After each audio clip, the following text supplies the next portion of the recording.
Cette émission est conçue et réalisée par des membres de la communauté avec l'aide de Cogeco TV.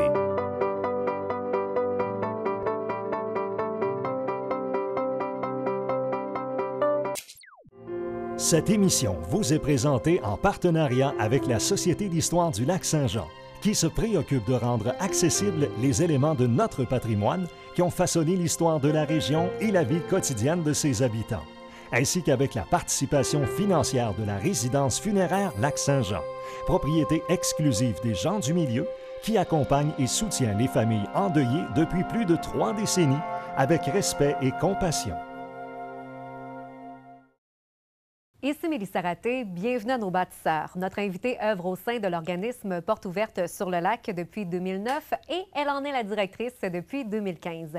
Porte ouverte sur le lac offre ses services sur tout le territoire du lac Saint-Jean. L'organisme compte 8 employés, dont 7 dans la région et un autre à Montréal. Aujourd'hui, Mme Martine Boivin.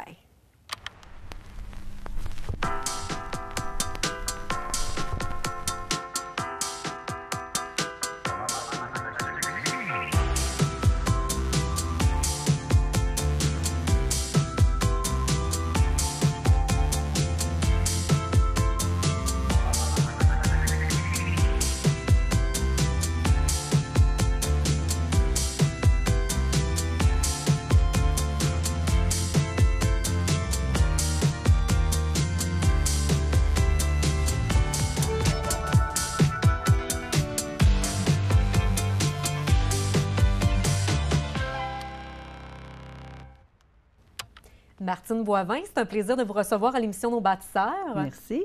Alors, vous êtes au sein de l'organisme Porte ouverte sur le lac depuis 2009. Qu'est-ce qui vous a amené à prendre les rênes de l'organisme en 2015?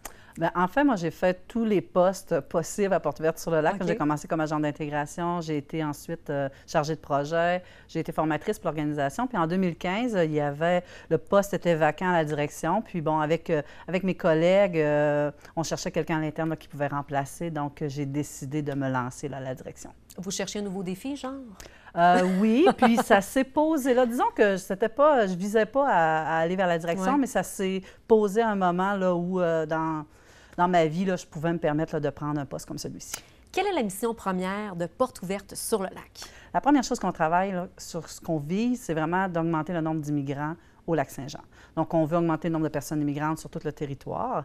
Ensuite, ce qu'on veut, c'est de favoriser l'engagement de la communauté, mais notamment des entreprises aussi par rapport à l'immigration, puis de sensibiliser la population sur les apports de l'immigration en région. En 2003, c'est l'année où tout a commencé, en fait. C'est Marie Filion qui a été l'instigatrice de ce projet-là. Parlez-nous peut-être d'elle, mais aussi pourquoi on a décidé de mettre de l'avant cet organisme-là. En fait, effectivement, c'est Marie Filion, avec également des membres fondateurs qui étaient là. Et c'est qu'il y avait des personnes réfugiées qui étaient dans la région, au Lac-Saint-Jean, et ils ont voulu aider ces personnes-là. Donc, au début, c'était un comité, le comité Porte ouverte sur le lac, et de fil en aiguille, c'est devenu l'organisme Porte ouverte sur le lac. Par contre, ce n'était pas au niveau des demandeurs d'asile, donc plus ils ont avancé dans le temps, là, ils sont allés plus vers les résidents permanents. Donc, c'est comme ça que l'organisation a été créée.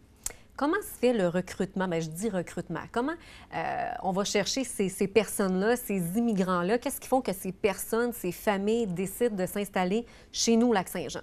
Que ce soit Alma, Saint-Gédéon, Saint-Félicien, peu importe. En fait, nous, on a une personne de Porte ouverte sur le lac à Montréal, donc qui est là-bas, qui travaille pour l'organisation. C'est notre antenne à Montréal et le recrutement se fait à Montréal, presque 100 de notre recrutement. Le bassin de personnes immigrantes qui arrivent au Québec à chaque année, on parle d'environ 50 000 personnes qui débarquent à Montréal majoritairement. Donc, nous, on recrute à partir de là-bas à travers des salons, on fait des sessions d'information. On a des partenaires en régionalisation d'immigration également à Montréal. Donc, c'est un peu une séduction auprès des personnes immigrantes de vendre la région parce que c'est un peu une compétition. Toutes les régions veulent avoir des personnes immigrantes chez eux. Donc, c'est de se démarquer, promouvoir le Lac-Saint-Jean et les opportunités d'emploi aussi parce que la majorité des personnes immigrantes qui sont sélectionnées pour venir vivre au Québec, c'est des travailleurs qualifiés. Donc, c'est des gens qui viennent ici pour leurs études, leur expérience de travail. Donc, ce qu'ils veulent, c'est un lieu, une qualité de vie, mais également un endroit où ils vont pouvoir travailler puis avoir une carrière intéressante. C'est quand même un choc, j'imagine, pour certaines familles, tout dépendant des nationalités d'où ces personnes viennent, parce qu'une famille qui arrive en plein mois de juillet au Lac-Saint-Jean, c'est pas du tout la même chose qu'au mois de février à moins 25. Hein? C'est sûr. Puis ça dépend toujours de où elle part aussi. Ouais, hein? Si c'est quelqu'un qui arrive de l'Afrique, de l'Ouest, où il fait en moyenne 35 degrés, puis qu'ils arrivent ici en plein hiver à moins 40, le choc thermique, il est très grand. Ouais, Puis hein? souvent, il est sous-estimé, parce que c'est dur d'imaginer qu'est-ce que ça veut dire à moins 40 degrés. C'est la même chose, nous, là, c'est difficile d'imaginer qu'est-ce que ça veut dire 50 degrés Celsius, donc c'est un peu la même chose. Alors, le choc, il est grand. La première année, c'est difficile pour les personnes migrantes de vivre l'hiver, mais ils finissent par s'adapter au fil du temps. Les conditions de vie ne sont pas nécessairement les mêmes, la culture non plus. Qu'est-ce que fait concrètement l'organisme pour les aider, peut-être pour qu'ils s'adaptent le plus facilement possible, le plus rapidement aussi au sein de la communauté? Portes ouvertes sur le lac offre des ateliers. Donc, on offre des ateliers au cours de l'année. On a un atelier, entre autres, l'adaptation culturelle qui est offert dès le début, où on va regarder un peu avec eux, c'est quoi le choc culturel qu'ils peuvent vivre ici, c'est quoi les déterminants de la culture, où on est différent, où on est aussi semblable, parce qu'on axe beaucoup sur les différences, mais on est souvent beaucoup plus semblable que ce qu'on croit. Oui. Donc, on va regarder ça avec eux, la façon de fonctionner ici. On va aussi donner, il y a des années où on peut offrir un atelier sur l'histoire du Lac-Saint-Jean pour développer le sentiment d'appartenance. Donc, nous, on essaie de les équiper le plus possible, les outiller, de leur redonner des référents culturels quand ils arrivent ici pour rendre, finalement, là, repartir sur de nouvelles bases, mais en gardant aussi en tête qu'ils ont une identité culturelle qui est propre, qui va rester, mais ils vont adapter là, certaines choses. À partir du moment où une famille ou encore une seule personne débarque chez nous, vous, en tant qu'organisme, vous l'accompagnez le processus pendant quoi? La première année? Comment ça fonctionne? Ça peut être plus que ça. Oui, ça dépend vraiment de chaque personne immigrante. La base, là, nous, notre service, il est personnalisé. Donc, chaque famille ou chaque individu va avoir un service adapté à ses besoins. Alors, on commence à l'accompagner à partir de Montréal et même parfois à partir de leur pays d'origine parce que certains découvrent le Lac-Saint-Jean et Portes ouvertes sur le lac alors qu'ils sont encore dans leur pays d'origine. Donc, on va les accompagner tout le long du processus, mais ça change d'intervenant. Donc, tant qu'ils sont à Montréal ou à l'extérieur, c'est Mustapha qui est à Montréal qui va s'occuper d'eux. Une fois arrivés ici, nous, on va les accompagner. On peut les accompagner, normalement, là, je dirais que le processus, c'est à peu près 18 mois, parce qu'on est également un service externe d'Emploi Québec, donc ce qui veut dire qu'on offre le service en employabilité. Donc, ça peut arriver, on les accueille, c'est sûr que ce n'est pas la même intensité au début, puis après 6 mois ou après 1 an, mais ils peuvent revenir en tout temps nous voir s'ils ont besoin d'aide dans leur démarche. Par contre, ce qu'on vise, nous, c'est qu'ils deviennent des citoyens à part entière. Donc, on va beaucoup travailler sur les références personnalisées pour qu'ils utilisent les services également des villes pour qu'ils puissent ensuite se débrouiller par eux-mêmes.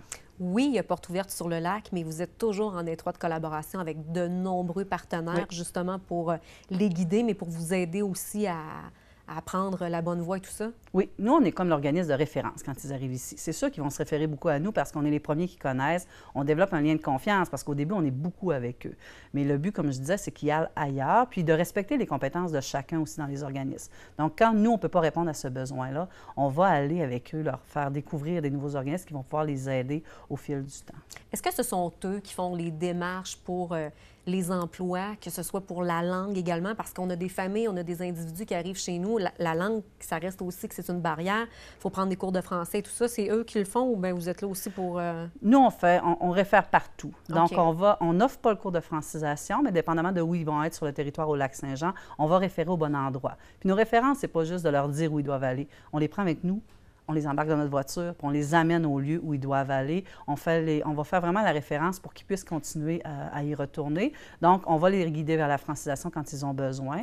Au niveau de l'employabilité, c'est les agents d'intégration qui vont faire le suivi. Mais l'employabilité se fait un peu différemment parce que ça aussi, on va souvent les accompagner chez les employeurs et on fait beaucoup de sensibilisation également auprès des employeurs pour, je dirais, travailler leur ouverture à embaucher les personnes immigrantes, puis à les aider, à les guider, les employeurs, dans la sélection des CV, puis la reconnaissance également là, des acquis, des compétences. Oui, parce que tout est à refaire aussi, malgré qu'ils ont les compétences de leur pays. Arriver ici, il faut mettre le CV à jour et tout ça. Puis il y a encore beaucoup de travail à faire là, au niveau de la reconnaissance des acquis. Il y a beaucoup de travail qui a été fait. Hein, on est quand même mieux que ce qu'on était il y a 10 ans dans la reconnaissance des acquis et des compétences. Mais il y a encore beaucoup de travail à faire. Il y a encore une méconnaissance par rapport au curriculum vitae pour un employeur de sélectionner un CV, de comprendre les équivalences, tout ça. Donc, il y a encore du chemin à faire là-dessus. Qu'est-ce qu'on entend par un immigrant? Qu'est-ce qu'on entend?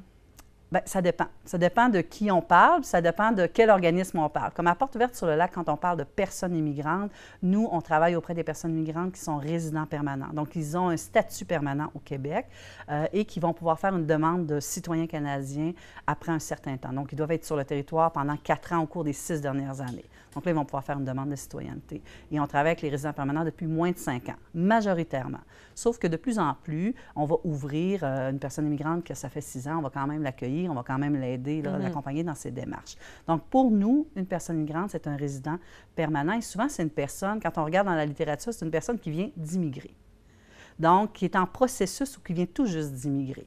Puis quand c'est une personne qui a immigré depuis longtemps, on parle de personnes immigrantes. Donc, on change le terme. OK. Merci pour les précisions. Mais je viens tout juste d'apprendre ça. Bon, voyez-vous.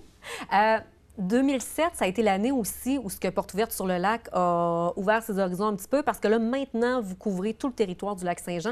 Qu'est-ce qui a fait en sorte qu'on a agrandi le territoire? C'était la demande, c'était les besoins? Au départ, c'est issu de la communauté. C'est vraiment un groupe de citoyens qui était, le premier bureau était à Saint-Félicien avec une coordonnatrice. Okay. Ensuite, ils ont engagé une agente d'intégration qui était également à Saint-Félicien pour Domaine du Roi.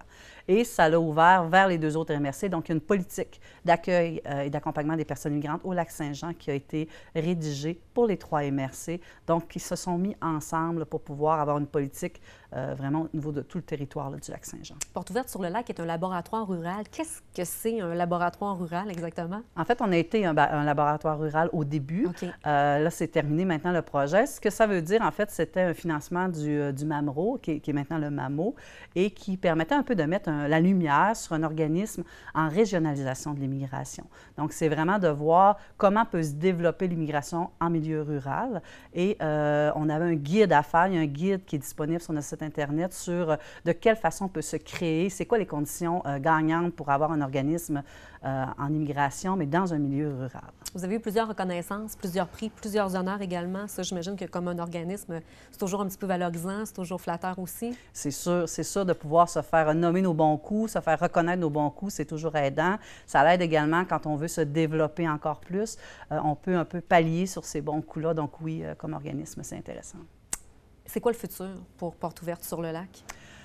En fait, c'est de rester ce qu'on est, hein, de garder, de consolider cette organisation-là au niveau du lac Saint-Jean, donc de demeurer une organisation avec la même mission, parce que vous savez, c'est une préoccupation quotidienne, le financement des organismes communautaires, donc de garder cet organisme-là bien vivant, de garder nos services à Montréal, nos services à l'interne également pour pouvoir offrir le meilleur service aux personnes immigrantes et d'augmenter toujours le nombre de personnes immigrantes là, sur le territoire. Justement, rapidement, peut-être en terminant, de nous parler de votre équipe, parce que oui, il y en a dans la région, mais vous en avez un autre à Montréal.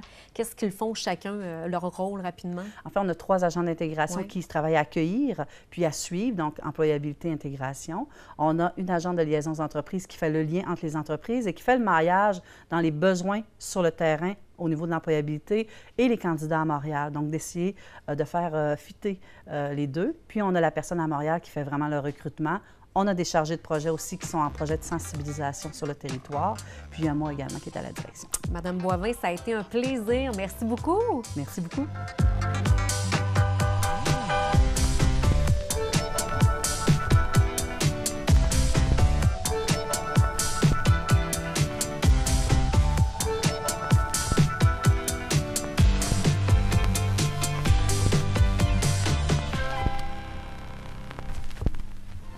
Télé-Cogeco remercie la Société d'histoire du Lac-Saint-Jean qui a assuré la recherche de la série Nos bâtisseurs. De même que la résidence funéraire Lac-Saint-Jean pour sa contribution financière.